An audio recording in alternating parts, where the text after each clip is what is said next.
What's up, guys? Welcome back to WTS Sports. Week 15 is over, and it is time for our weekly recap. Let's hop right into it. Oh, yeah. And when you're looking at our predictions this week, we did good again for the most part. We got 4 wrong. Last week, I think we got 3 wrong. The week before, I'm pretty sure we did good as well. So we're kind of on just bang, bang, bang. This week, obviously, the Lions game was a toss-up because you're playing 2 amazing teams. I didn't realize the Panthers would revert to the Panthers. That's on us. We should have seen that. Mason did say the Packers. I'll let him say this one because he's. I warned Brody. I was like, your Seahawks are going to lose to the Packers, but he didn't want to listen. So we believed in the Seahawks, and we were wrong. So I'll put the blame solely on Brody. Yep. And then obviously the Raiders lost. They're horrible. We kind of had some faith in them. I didn't realize Desmond Ridder would be throwing more passes to the Falcons as a Raider than he was when he was the Falcons quarterback. But, I don't know. It's just sad. And then obviously we got all the games right. Nothing too crazy over there, I don't think. No real true upset. I mean, I guess the Buccaneers are just completely embarrassing the Chargers, but we'll talk about that on this page where we have our best performances of the week. And I'll let Mason cover some of these.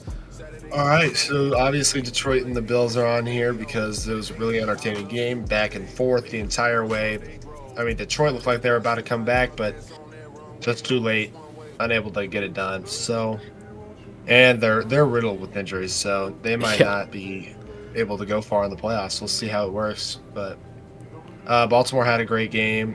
So did the Broncos. The Broncos actually came from behind and shut out the Colts.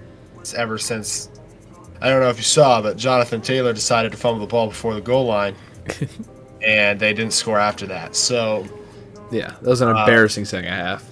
Yeah, and then the Buccaneers were actually down at halftime, I believe, at least last I checked, and they came back and ended up shutting out the Chargers in the second half and won the game big time. Oh yeah. So.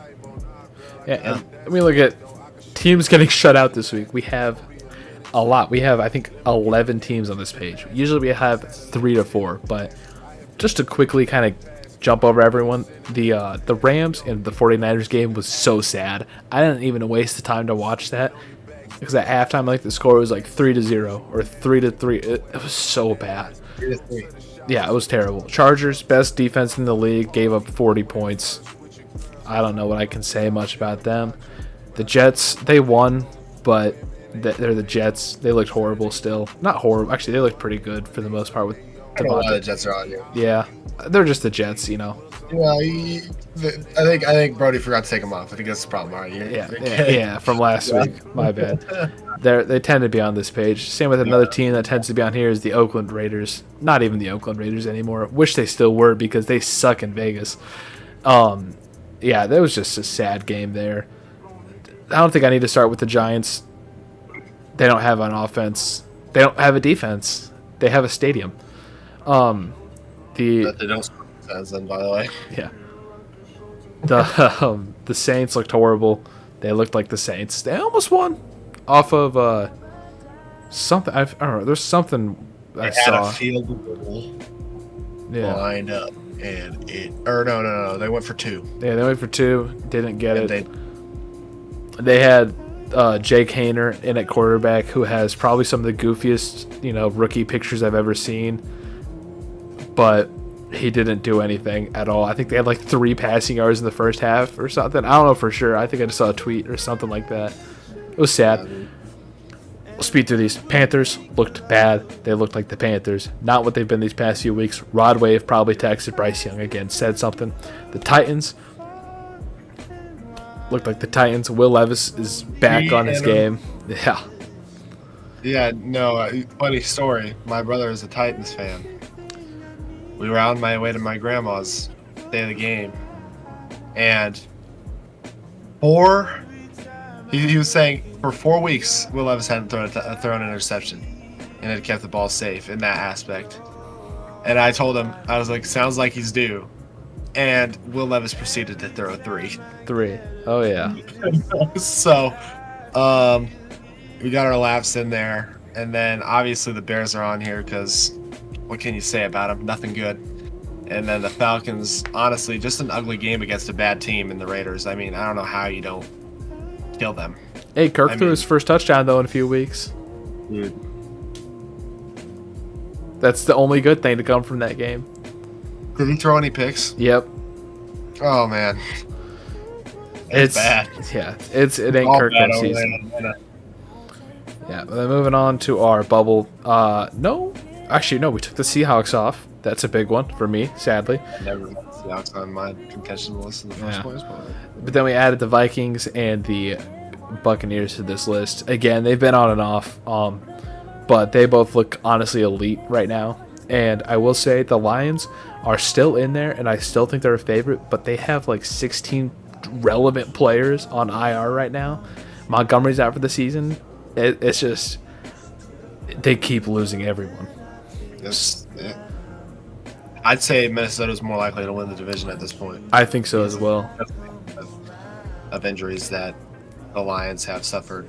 Yeah, it's unfortunate. Chiefs, I don't even I don't think that they're going to win the Super Bowl. I think any team on this list could beat the Chiefs in any given week.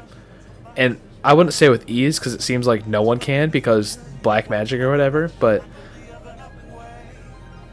I don't think the Chiefs are any good. And to stand up to that point, let's do our power rankings for the Chiefs sit at number 12, despite having the best record in the league. Big changes. Bills moved up to the number 1, Lions at 2, but I could honestly go as far to say the top 3 are interchangeable any given week. Lions would probably be 3rd given injuries, but realistically they're 1 sometimes. Ravens moved up. You know, a couple teams swapped, like the Buccaneers and the Chargers. Buccaneers won, so we moved them up 1. Chiefs lost. No, they didn't even lose. They won, but they lost a couple spots because they don't look good. I think any team number 11 to number 1 could beat the Chiefs. Yeah. I think mostly just those teams because honestly, teams like 20 and under kind of just suck for the most part.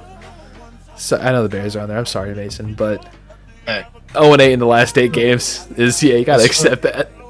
Another team that's been sucking recently is the 49ers. We moved them down to 19. They look horrible. Fun fact. The Bears have been outscored 53-0 in the first half in the past 3 games. Damn. Yeah. Maybe they should fire Matt Eberflus. That probably fixed the issue. Yeah. We moved the Bengals up, moved the Cardinals up a bit, moved the Rams up, given their wins. Bengals are still in playoff contention. That's huge. They need the Colts to lose out or lose 2 more games and the Chargers to lose out, which could happen. And then it's not going to happen. It's not going to happen. And then Texans and Packers moved up a bit. And then some other stuff on the end, but no one really cares about those teams. Now, teams people do care about. Playoffs. Right now, the only changes this week are just 2 changes. No, 1 change. The Rams came on over the Seahawks. Other than that, I think the Broncos and the Chargers flipped seeds. It's been such a boring playoff race because it doesn't change at all. But given these last 3 weeks might be a big changes for everything on here because, there's just a lot of good teams that are really close. There's a lot of teams that haven't clinched yet. In the NFC. Division. In the NFC for sure. AFC is almost locked in. I think given if the Broncos win, I think they clinch, and then it's really just that 7th seed. Actually, I don't think a single division is clinched in the NFC yet. No, I think the Eagles are very close, though. I think the Bucks are really close. Oh, yeah, Bucks are... No, they're only 1 win ahead of the Falcons. Oh. But... Yeah, the Eagles are pretty close. Yeah. But yeah, that's the playoffs. Nothing crazy. Fantasy, we killed it last week. 152 total points. My fantasy team put up 166, and I lost my week 1 of our first round of the playoffs. It was just crazy. Because, believe it or not, the guy that's playing had Josh Allen, Amon-Ra St. Brown, James Conner. It hurt. It always sucks when you face a team that has both Josh Allen and Devontae Adams this week. Yeah. That's horrible. But yeah, we did we did great with our predictions, though. Hubbard is really the only one that's not great. But other than him, all of these would have been good starts. And Yeah, I'll take it. Maybe Jay Herbo. He could have probably got a little better than 13 at quarterback, but yeah, it doesn't bother me. I'll take a little better. Like you could have taken Josh Allen or yeah, but we don't try. Jared Goff. Like, yeah, we don't try to put the number one guys on because it's kind of boring. I like to put the less likely people to be started. At 28. Shut up. All right, the division leaders. At this page, I don't think I changed anything other than the Rams moving in over the Seahawks, who are tied at 8 and 6. That should be a 6. But then I put the Vikings on there too because they're also 12 and 12. Moving on quick because this video's getting lengthy. Wheel spin for the video for this week. All right, and we have a list compiled of all the NFL teams that we haven't gotten a player from yet. So yeah, let's spin and see who we get. So we'll be picking a player from the Baltimore Ravens, which is kind of funny because we had them last week and we got Ray Rice, and we decided not to make a video on that because we don't think shining light on a horrible man's pretty decent career was the right move. So we decided to just not do that. But look at that, you get the Ravens anyways. All right, we got our list containing 8 Ravens players. Some of them might have only played there a season, like Derrick Henry. He's currently playing there for his first season. OBJ, I think, stopped in for a season. Same with Shannon Sharp. But let's spin it and see who we're making a video on. And we'll be making a video on none other than their current starting quarterback, 2-time MVP, Lamar Jackson. So yeah, look out for that video on Saturday or Monday. It'll be one of the two, probably Saturday, I think. Because we got something special coming out Monday. Because this Sunday, we're going to a Colts Titans game. A very exciting game to go to. But tickets are really cheap and figured we might as well go. Oh, so you'll be getting a video on that on Monday, more than likely. Monday or Wednesday. So yeah, this video will be out on Saturday. Alright, as you saw on our wheel spin there, we'll be doing a video on none other than the 2-time MVP Lamar Jackson. And finally, to wrap the video up, we got our awards of the week. Best team of the week goes to the Bucks. 40-17 against a team that has been relatively dominant is impressive. Worst team of the week is the 49ers. I mean, only 6 points on offense against relatively spotty Rams defense. Yeah. We had those were 2 field goals. One in the first half, and I think one in the second half. Yeah. So, if you're looking for an exciting game, don't watch the 49ers. Yeah. Mason, tell them our players of the week. Yeah, we got Josh Allen. I mean, Josh Allen had over 400 yards of total offense for himself alone. 4 touchdowns. He had 4 touchdowns. Buddy went crazy. And then again, fantasy player of the week was Devontae Adams, who balled out and actually earned all of his fantasy points in the second half, which is wild. I was 190 some yards. 2 touchdowns? I think. 198 conversion. 2 touchdowns. Yeah. It's ridiculous because I was watching my fantasy before and I was like, oh, Ryder, Devontae Adams has 0 points. And at halftime, still 0 points. Literally, they finished their game and I'm just like, I just want to punch the wall. Like, what am I supposed to do? Yeah, it was horrible. But yeah, we'll wrap this one up here. If you like what you watch, like, comment, subscribe. I love you till the day you die if you do. Mason, want to add anything? I mean, yeah, just do it for the algorithm. Get us up there if you really like these videos. And, yeah, we'll see you in the next one. Later.